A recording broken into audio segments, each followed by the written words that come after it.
안녕하세요. 시온연구소입니다. 구독, 좋아요, 알림 설정도 함께 해주세요. 오늘은 김은기 선생님의 쓸모없는 아이디어는 없다 라는 도서예요. 전파과학사에서 이제 출간을 했고요.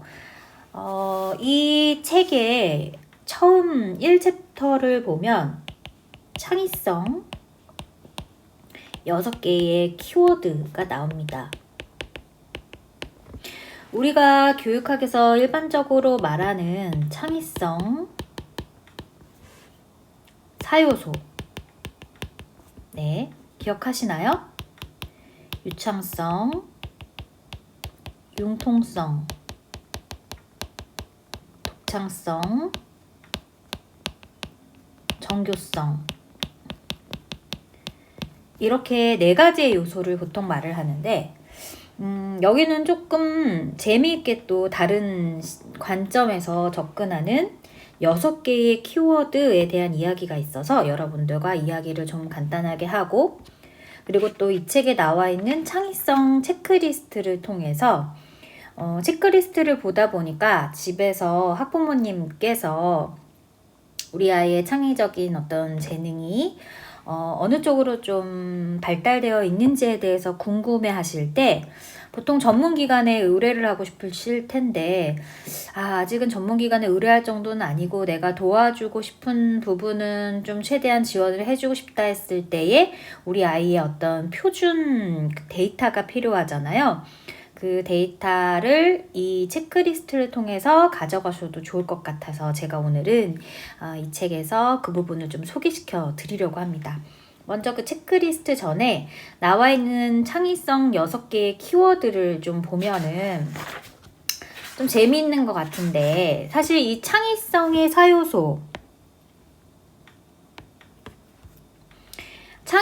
사요소에 모두 다 포함이 되는 내용들이기는 한데, 여기에서는 어떻게 얘기하고 있냐면 관찰, 그 다음에 불편함,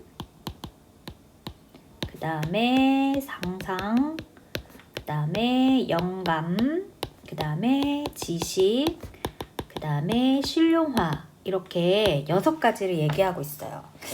어떻게 보면 이 유창성, 융통성, 독창성, 정교성 이 4가지는 사실 아카데믹한 정의라고 할 수 있어요. 약간 학문적인 정의. 네.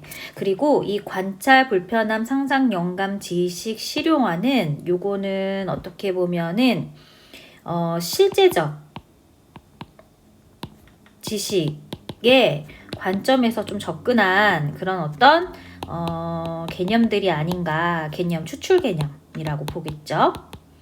개념들이 아닌가 싶어요. 그래서 무슨 얘기냐면 일단 창의성 사요소에 대해서 좀 간단히 얘기해 본다면 이 유창성은 제한된 시간 내에 이게 중요합니다.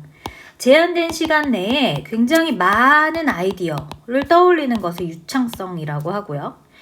그리고 융통성은 이것도 역시 제한된 시간 내에 얼마나 이번에는 많은이 아니라 다양한 분야의 아이디어를 떠올리느냐, 이것이 중요하고요.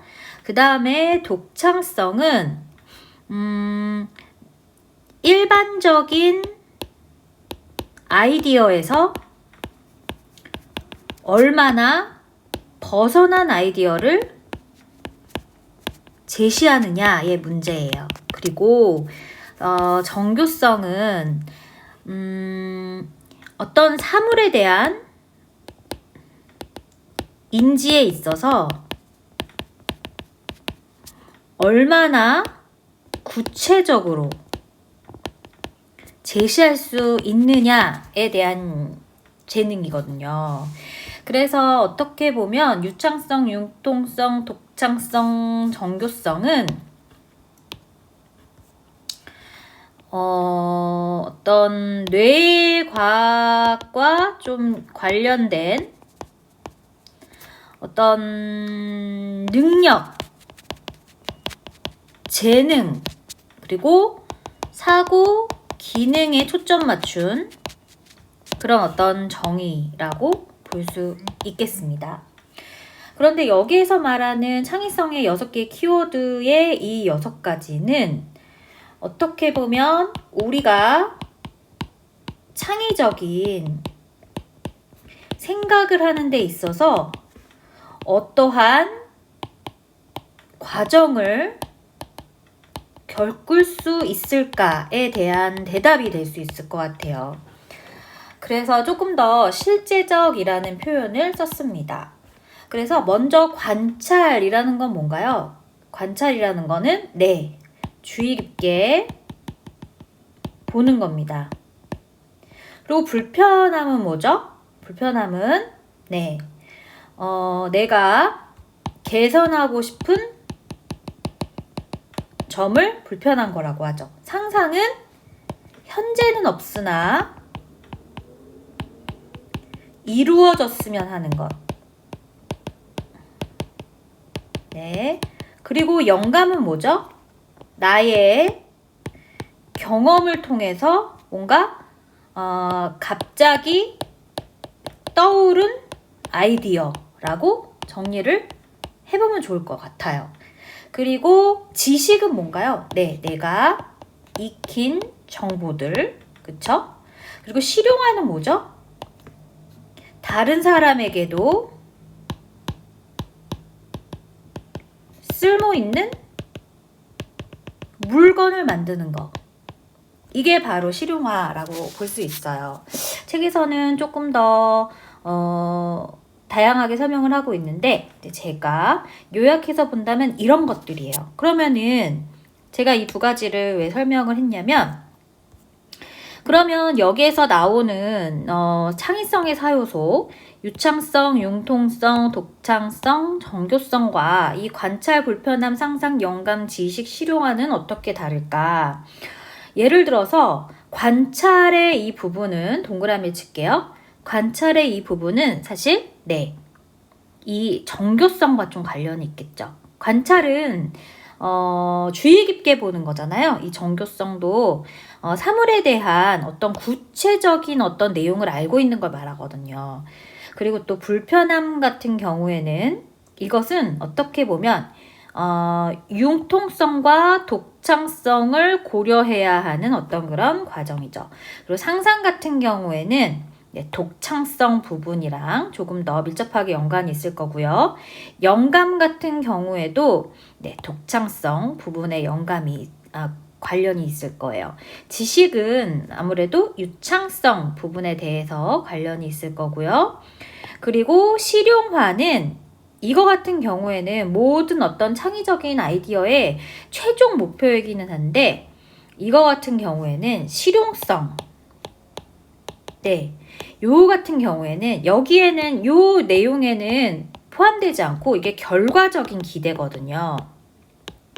그래서 이 창의성의 4요소에서는 포함되어 있지 않지만 이 실용성에 관련된 내용을 이 창의적인 4요소에 플러스 시켜서 이야기하는 학자들이 많습니다. 그런데 우리가 창의적인 아이디어는 결국 이 실용성이라는 결과물을 위해서 우리가 고민하는 과정임을 우리는 잊지 말아야 되고 그렇기 때문에 우리가 지금 현재 융합교육 을 강조하는 바도 바로 이 실용성에 대한 이 실용성이라는 목표에 대해서 우리가 필요한 사고 과정을 익힌다 라고 이야기해 볼 수 있을 겁니다. 좀 이해가 되셨는지 모르겠어요. 그러면 이제 본격적으로 아까 제가 앞서 얘기했던 체크리스트에 대해서 창의성 체크리스트에 대해서 이야기해 보도록 하겠습니다. 이 창의성 체크리스트가 여기에 이렇게 나와 있는데 생각보다는 문장이 좀 어려워요. 그래서 제가 이 문장을 조금 간단하게 재정의 해드리도록 하겠습니다. 그래서 함께 보시죠.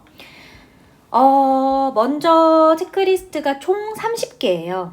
그래서 좀 하나하나 좀 활용을 해보시면 좋을 것 같은데, 제가 말씀드리는 것을 따로 워드로 치셔가지고 활용을 하셔도 좋을 것 같다라는 생각이 듭니다. 네, 아이하고 이 체크리스트를 할 때 아이한테 먼저 이야기할 사항이 있습니다. 먼저 초등학생 같은 초등학교 4학년에서 한 6학년까지는 스스로 해보도록 하되 이게 높은 점수를 받고자 하는 것이 아니라 과연 나는 어떠한 재능을 조금 더 갖고 있는 사람인가에 대해서 알아보는 테스트다 라고 이야기를 하셔야 돼요. 그렇지 않으면 다 5점이라고 하면 이게 척도가 제대로 안 나오거든요. 그리고 초등학교 4학년 이전 친구들은 부모님께서 관찰하셔서 체크를 하셔야 됩니다. 자, 그럼 시작을 해보도록 하겠습니다. 자, 그러면은 첫 번째부터 언제나 호기심, 문제의식을 가지고 있어서 그냥 넘어가지 않는다. 이건 이해가 되시죠? 그래서 질문이 많은 친구들이 있잖아요. 그 다음에 2번 어떤 일을 여러 가지 관점에서 받아들인다라는 건데요. 이게 조금 어려운 개념입니다. 이게 여기에서는 재정의에 관련된 이야기다라고 이야기를 하고 있는데, 재정의는 여기 재정의 요거 볼게요. 이거는 다른 면을 본다라고 이야기하고 있거든요. 여기에서요. 그래서 여러 가지 관점에서 봐야 한다 라고 얘기를 하고 있어요. 그래서 이게 조금 어려운 말인데, 그렇기 때문에 이 여러 가지 관점에서 받아들이는 것을 우리가 앞에서 얘기했던 이 융통성 부분으로 보시면 좋을 것 같아요. 그러니까 다양한 분야에 관련된 아이디어를 떠올릴 수 있다라는 거예요. 그래서 공룡에 대해서만 알고 있어서 공룡에 대한 이야기만 하는 것이 아니라 동물, 사물, 그 다음에 환경, 그 다음에 또 뭐가 있을까요? 과학, 사회, 언어, 이런 다양한 분야로 접근하는 어떤 관점이 있다라고 받아들여야 할 겁니다. 그리고 세 번째는 기발한 행동, 착상을 하는 편이다 라고 나와 있는데요. 이거는 착상이라는 단어가 너무 어렵죠. 그래서 요거를 기발한 행동과 상상 하는 편이다 라고 고쳐서 해보셔도 좋을 것 같습니다. 그 다음에 4번은 어떤 것에 대해 선입견을 갖지 않는다. 네, 이건 이해가 되죠? 5번 어떤 일, 물건을 보면 많은 생각이 떠오르는 편이다. 이게 어떻게 생각을 해야 되냐면, 어떤 일, 물건을 보면 많은 생각이 떠오르는 편이다 인데 제한된 시간 내에 이거를 생각해야 됩니다. 제한된 시간을 고려해 봤을 때 굉장히 많은 아이디어를 낸다. 뭐죠? 네, 바로 유창성에 관련된 내용이거든요. 그 다음에 6번 다른 사람이 끈기가 있다고 한다 라는 거예요. 이거는 할 수 있겠죠. 그 다음에 7번 호기심이 강해서 자기를 포함한 주위를 늘 새롭게 본다. 이것도 좀 어려운데 이거는 좀 이렇게 생각을 해보면 좋을 것 같아요. 그러니까 타인에 대해 굉장히 여유 있는 평가를 한다. 나는 보자마자 쟤는 왜 저래? 이렇게 단정 짓는 말보다는 쟤는 이래서 이렇구나. 조금 더 포용력이 있다 라고 생각을 하셔야 될 것 같아요. 그 다음엔 쉽게 감동한다. 남의 말에 쉽게 감동한다라는 건데, 요거는 해볼 수 있겠죠. 그리고 다른 사람과는 같지 않으려고 노력한다. 약간 좀 독특한 걸 좋아하는 친구. 그 다음에 나의 의견을 고집하지 않는다. 상황에 맞춘다. 라는 건데, 이것도 어떤 이야기를 하다 보면 뭐 이렇게 계속해서 대립을 하는 것이 아니라 결국에는 타협할 수 있는 아이디어를 제시할 수 있다라고 생각하시면 될 것 같아요. 그리고 11번은 즉각적인 대답이나 아이디어, 많은 생각들이 순간적으로 떠오른다. 이것도 역시 잘할 수 있을 것 같고요. 그 다음에 일단 해보자 하면 쉽게 꺾이지 않고 포기하지 않는다. 해볼 수 있겠죠. 그리고 현 상태에 만족하지 않는다. 계속 발전하려고 노력한다 라고 생각하시면 되겠고요.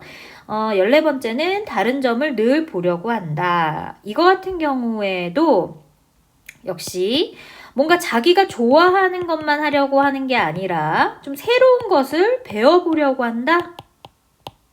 이렇게 이해하시면 될 것 같아요. 그리고 15번째는 나름대로 독특한 매력이 있다. 그 다음에 16번째는 다른 가치관, 생각을 잘 받아들인다. 뭔가 독창적인 친구들과 좀 잘 어울리는 아이들이 있잖아요. 이런 아이들 같은 경우에 이런 사고를 가지고 있겠죠.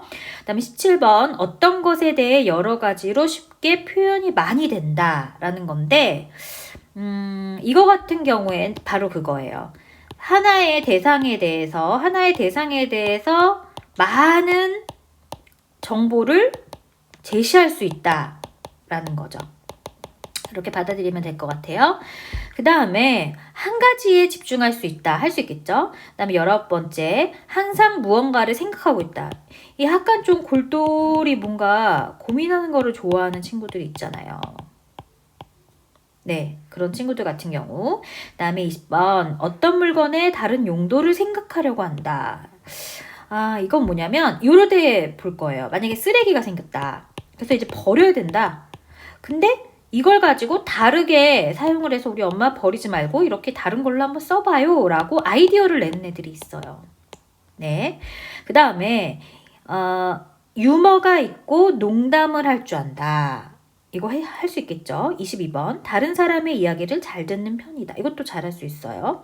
23번 어떤 물건 아이디어를 가공 발전시킨다. 이거 같은 경우에는 이것도 역시 재활용이 있다 보자. 이거를 버리지 않고 우리가 어떻게 사용할 수 있을까 했을 때 그 아이디어를 내면은 이 20번이 되는 거고 아이디어를 내는 데에서 그치지 않고 뭔가를 제작했다. 그래서 만들었다까지 했으면 바로 이 23번에 해당하는 거죠. 24번 같은 목표에 대해 여러 번 생각한다. 네, 그래서 약간 내가 이거를 하고 싶은데 이거를 하기 위해서 굉장히 다양하게 혹은 집중해서 몰입해서 뭔가 계속해서 고민한다라는 점이죠. 그 다음에 25번 언제나 새로운 것을 추구한다. 네.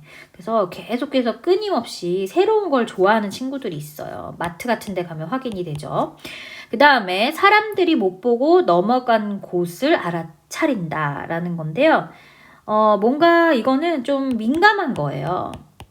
그래서 엄마가 가끔 그랬어? 라고 이야기할 수 있는 부분이 많다. 그러면 여기에 해당되겠죠.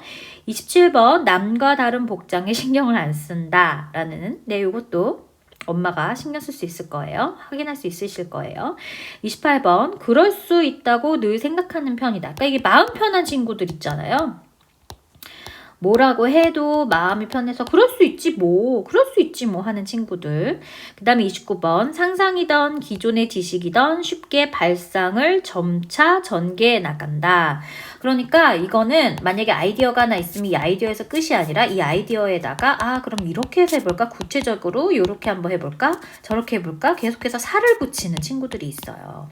그 다음 마지막으로 도중에 타협하지 않는다. 굉장히 좀 고집이 센 친구들 있잖아요. 네.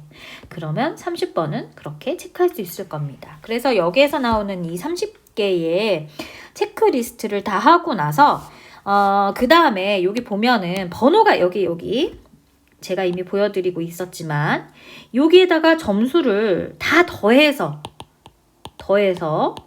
그러니까 1번, 7번, 13번, 19번, 25번의 점수를 다 더해서, 그러니까 여기에서 보면은 그런 편이면 5고 아니면 1, 그래서 1에서 5점까지를 가지고 점수를 넣는 거잖아요. 근데 그 점수를 요 해당하는 번호에 해당하는 점수 여기 이렇게 적을 거 아니에요. 이 점수들을 다 더해서 여기다 적는 거죠. 그래서 이 아래 표를 보면 여기에다가 뭐 감수성이 25점이다. 그럼 25점. 재정의가 뭐 5점이다. 유연성이 15점이다. 독창성이 10점이다. 재정의가 20점이다. 집중이 뭐 25점이다 하면 이렇게 해서 이렇게 그리는 거죠. 점을 따라서. 그러면 이게 나의 지금 현재의 창의성 지수가 되는 거야. 지금 현재. 더 나아질 수도 있습니다. 그리고 더 달라질 수도 있어요. 그래서 여기서 보면 만약에 제가 보여드린 예시대로라면 이 친구 같은 경우에는 감수성이 풍부하고 그리고 집중력이 매우 뛰어나다. 그런데 부족한 점은 독창적인 생각을 하는 것과 나머지 요거 유연성은 보통이죠. 15점이니까 보통이에요. 재정의도 높은 편이에요. 그런데 독창성이 좀 부족한 친구들. 그러니까 튀는 건 싫어하는 친구들이죠. 튀는 건 싫다. 하지만 집중력도 높고 재정의하는 능력도 좋고 유연성도 좋고 감수성도 좋으니까 이런 친구들 같은 경우에는 공부를 잘한다라기보다는 학교에서 무리 없이 행동하는 모범생일 가능성이 굉장히 높죠. 그래서 이렇게 창의적인 지수, 여기에서 말하는 5개의 창의적인 지수를 6개, 6개의 유창성 얘기를 안 했네요. 유창성이 좀 낮네요. 그래서 창의적인 지수. 그래서 이 유창성 같은 경우에 낮으면은 요 같은 경우는 어떻게 해야 돼요? 더 많은 지식을 좀 알아둘 필요가 있죠. 요건 어려운 게 아니에요. 책을 많이 읽거나, 경험을 많이 늘린다면 충분히 학습이 가능한 그런 부분이 바로 이 유창성입니다. 그래서 요렇게 어떤 자신만의 어떤 자신이 가지고 있는 6가지 재능 중에 뛰어난 게 아니라 많이 이미 채워져 있는 건 무엇이고 아직은 덜 채워져 있는 것은 무엇인지에 대해서 가늠을 할 수 있는 그런 체크리스트가 이 책에 나와 있어서 굉장히 흥미롭게 봤거든요. 그래서 여러분들께도 좀 알려드리고 싶어서 공유하고 싶어서 이번 영상을 찍게 되었습니다. 그래서 여러분들 지금 제가 설명드린 내용을 한번 간단하게 이 30개의 체크리스트로 좀 정리를 해보시고 나서 그 다음에 아까도 얘기했지만 초등학교 4, 6학년이면 한번 스스로 한번 해볼 수 있도록 그래서 부족한 점 그리고 너무 많이 채워진 점 이런 것들을 좀 분석함으로써 좀 균형 있는 발전이 될 수 있도록 그 판단 데이터로 활용을 해보시면 좋을 것 같습니다. 그래서 오늘은 여기까지입니다. 다음에도 좋은 내용으로 여러분들과 이야기 나누는 시간 만들어 보도록 하겠습니다. 그럼 여러분 구독, 좋아요, 알림 설정도 함께 해주시고 앞으로도 많은 시간 같이 하셨으면 좋겠습니다. 그럼 여러분 안녕.